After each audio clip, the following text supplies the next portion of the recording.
Okay, this is my audience. Okay. Are you ready? Okay, this is the informative speech. My purpose today is to inform you on a type of staph infection called MRSA, also known as methicillin-resistant Staphylococcus aureus.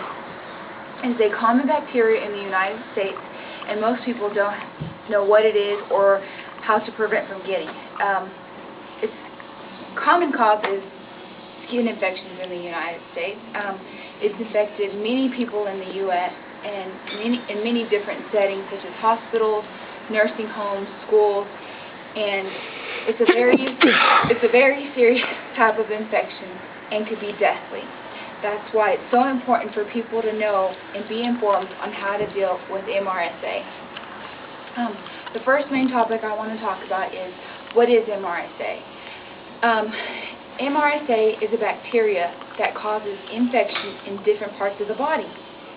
It was first discovered in 1961. At that time, it wasn't as severe as it is today. It is so severe now because it has become resistant to many antibiotics such as penicillin, amoxicillin, and oxacillin. That's why it's so important to take your antibiotics and just be constant with them. Another type of MRSA is called community-associated MRSA.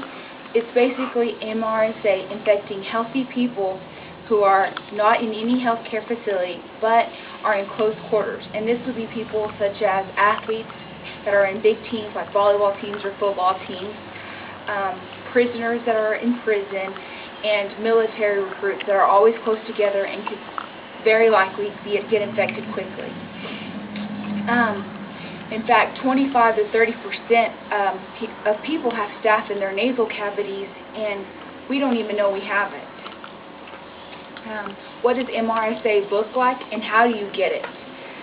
Some of the symptoms of MRSA are little red bumps on your hand that look like spider bites. They become swollen, they're warm, and they are very red.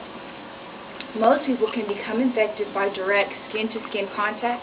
If you have open wounds, MRSA is more prone to getting into your body. People that have weak immune systems need to be extra careful because, again, they are very prone to getting it. But even though you might have a strong immune system, you might be a carrier, and in fact, if you are a carrier, you just might have to wait till it comes and gets you or not. The last point I like to make is, how do you avoid the risks of being infected? The main thing is having good personal hygiene and just washing your hands every 15 minutes, for 20 seconds, getting the dead cells off your hands, not sharing personal items such as razors, clothes, towels, or anything, staying away from infected people until, they're clear from it. Someone who might have a wound, avoid touching the bandage or the wound. For athletes, after their game and practice, it's very important for you to shower afterwards. Another thing, if you ever become infected with MRSA or any other type of infection, and you're prescribed an antibiotic, make sure you finish the antibiotics. Or, always talk to your doctor about it. And in conclusion, like I said again, MRSA can become very severe and in some cases very fatal. So I hope I have informed you on some key facts concerning methicillin-resistant Staphylococcus aureus. For my audience again.